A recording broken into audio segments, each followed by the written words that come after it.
রেলের জমি থেকে হকার ও খুচরো ব্যবসায়ীদের উচ্ছেদের প্রতিবাদে সোমবার শিলিগুড়িতে বিক্ষোভ মিছিল করল দার্জিলিং জেলা তৃণমূল কংগ্রেস। উচ্ছেদ হওয়া হকার ও ব্যবসায়ীদের পুনর্বাসনের দাবিতে রেল দপ্তরে স্মারকলিপি জমা দেন তৃণমূল নেতৃত্ব। এদিন রেল ইনস্টিটিউটের মাঠ থেকে তৃণমূল কংগ্রেসের নেতৃত্বে বিক্ষোভ মিছিল শুরু হয়। মিছিলে উপস্থিত ছিলেন দার্জিলিং জেলা তৃণমূল কংগ্রেসের সভাপতি কুন্তল রায়, শিলিগুড়ি পুর নিগমের প্রাক্তন মেয়র তথা তৃণমূল নেতা গৌতম দেব, বিভিন্ন ওয়ার্ডের কাউন্সিলর সহ দলের নেতাকর্মী সমর্থকরা।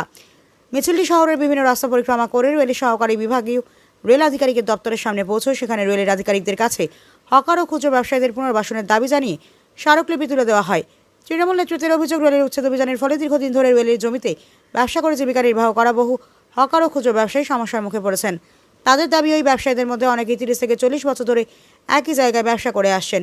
ফলে হঠাৎ করে উচ্ছেদ করা হলে তাদের জীবিকার পথ বন্ধ হয়ে যাবে ও পরিবারের সদস্যরা আর্থিক সমস্যায় পড়বেন। দার্জিলিং জেলা তৃণমূল কংগ্রেসের সভাপতি কুন্তল রায় বলেন, রেলের জমি খালি করার প্রয়োজন থাকলে আমরা তা বুঝি, কিন্তু যারা দীর্ঘদিন ধরে সেখানে ব্যবসা করে সংসার চালাচ্ছেন তাদের জীবিকার বিষয়টি দেখতে হবে। কেউ 30 বছর, কেউ 35 বছর, আবার কেউ 40 বছর ধরে ব্যবসা করছেন। এই ব্যবসায় তাদের পরিবারের প্রধান আয়ের উৎস।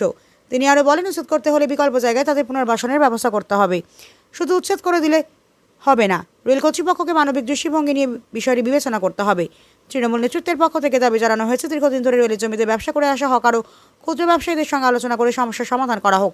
যাদের পরিবার সম্পূর্ণভাবে এই ব্যবসার আয়ের উপর নির্ভরশীল তাদের জন্য বিকল্প ব্যবসার জায়গা অথবা উপযুক্ত কর্মসংস্থানের ব্যবস্থা করার দাবি জানানো হয়েছে।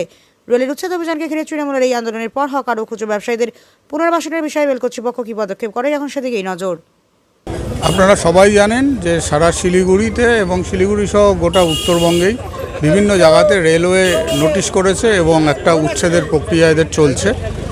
তো তার বিরুদ্ধে আমরা আজকে এখানে রেলওয়ে দপ্তরে এসেছি এবং ডেপুটেশন জমা দেব। আমাদের একটাই দাবি, রেল তার নিজের জমি ফিরিয়ে নিতেই পারে ডেভেলপমেন্টের স্বার্থে, কিন্তু বহু দিন ধরে, বহু বছর ধরে যে পরিবারগুলো এই জমিতে বসবাস করছে তাদেরকে একটা পুনর্বাসন দেওয়া হোক এবং তারা যাতে সুষ্ঠুভাবে জীবনযাপন করতে পারে সেই প্রক্রিয়াটা করে তারপরে রেল তার নিজের জমি নিক, উচ্ছেদ করুক, তাতে আমাদের কোনো আপত্তি নেই। আমাদের একটাই দাবি, পুনর্বাসন দিয়ে উচ্ছেদ করা হোক।